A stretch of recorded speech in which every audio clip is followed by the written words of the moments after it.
Hi, this is Bailey Suzio, and today we're going to talk about the subversion of racism in The Merchant of Venice by William Shakespeare.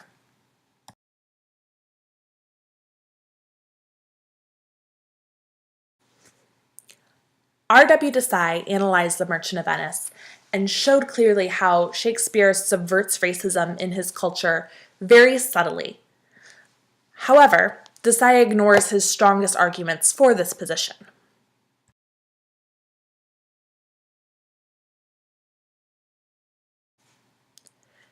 Characters act according to their stereotypes. Desai argued very clearly that Shakespeare knew and recognized what was historically expected. He shows Shylock as a greedy Jewish man willing to do whatever he can for money. He shows Antonio and Basino, the Christians, having a strong hatred for Shylock, the Jewish man.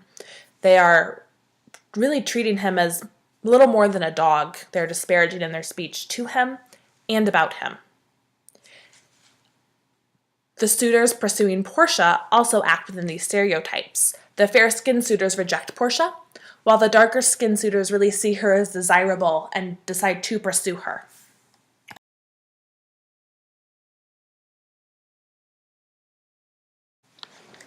The bulk of Desai's argument analyzed Portia's reaction to the suitors. Portia could be distressed over Morocco's failure to win her hand. He is the darkest skinned suitor. He tries very hard but fails, and there's banter back and forth on his skin, and depending on the actor's interpretation, it could be taken as a disappointment once he is gone. However, this is what Desai spends the most of his time arguing for.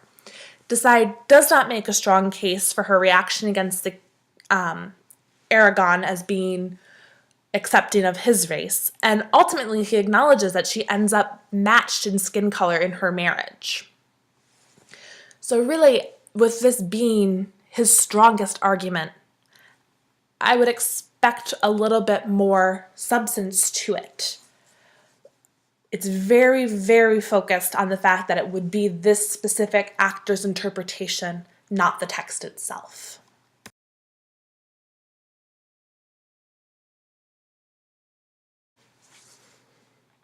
The strongest argument hinges really on Lancelot and the Moor.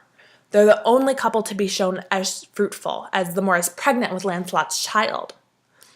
Desai argues that Shakespeare is arguing the stereotypical belief that gentlemen prefer blondes.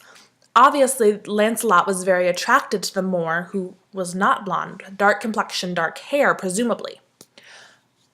Unlike the other relationships, their relationship defies cultural expectations.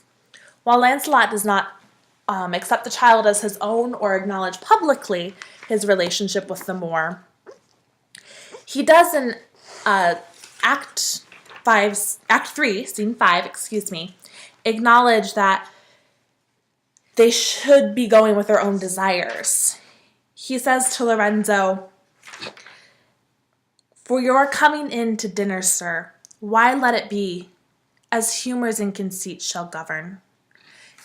He wants people to be governed by their own desires. He makes it clear that it shouldn't be based on race or based on skin color, but on their own desires. And even though he is against the relationship between Lorenzo and Jessica, he still has his own relationship with the Moor. And so he recognized the culture setting,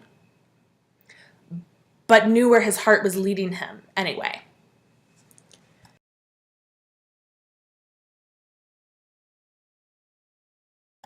However, Desai really failed to explore this point thoroughly. He spends only 2 paragraphs on what is clearly one of the best examples of Shakespeare's subversion of racism. He's already ignoring completely Shakespeare's compassion on Shylock, so this failure really weakens his argument altogether that Shakespeare is trying to subvert racism.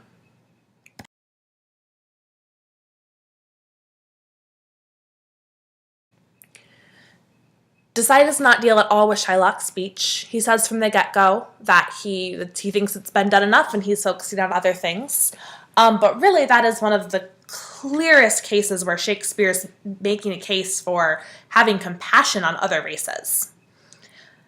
Shylock says in Act 3, Scene 1, I am a Jew. Hath not a Jew eyes? Hath not a Jew hands, organs, dimensions, senses, affections, passions? Fed with the same food, hurt with the same weapons, subject to the same diseases, healed by the same means, warmed and cooled by the same winter and summer as a Christian is. If you prick us, do we not bleed? If you tickle us, do we not laugh? If you poison us, do we not die? And if you wrong us, shall we not revenge? If we are like you in the rest, we will resemble you in that. He really brings a lot of humanity to Shylock at this point, who has been seen as very evil. His speech shows that at his root, at the Jews' roots, they're the same as Christians. And Shakespeare also puts him on equal grounds by showing that Shylock's evil behavior is really a reaction to what he's been dealt with. He shows that really they're the same as the Christians, that the Christian men would do this just as quickly as the Jewish men would.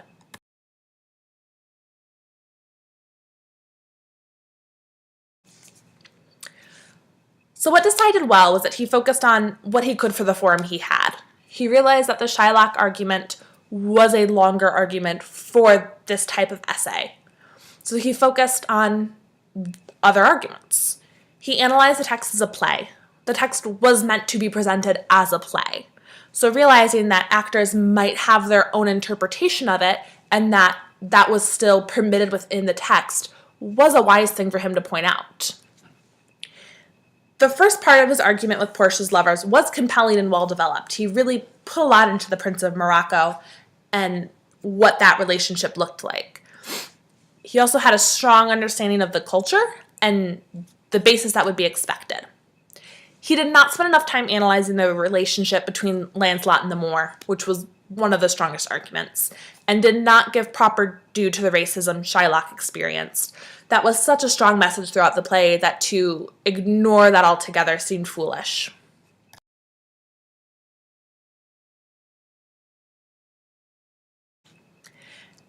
As Christians, this is a very poignant topic. It was a topic that the early Christians dealt with.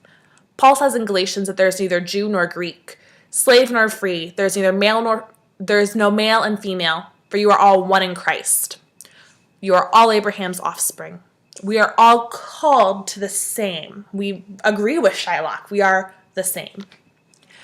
Like Shakespeare, we must work to undermine racist ideas. However, unlike Shakespeare, we can't be covert about it. We must be open and clear about our unity as one race in Christ and our compassion on our brothers and sisters.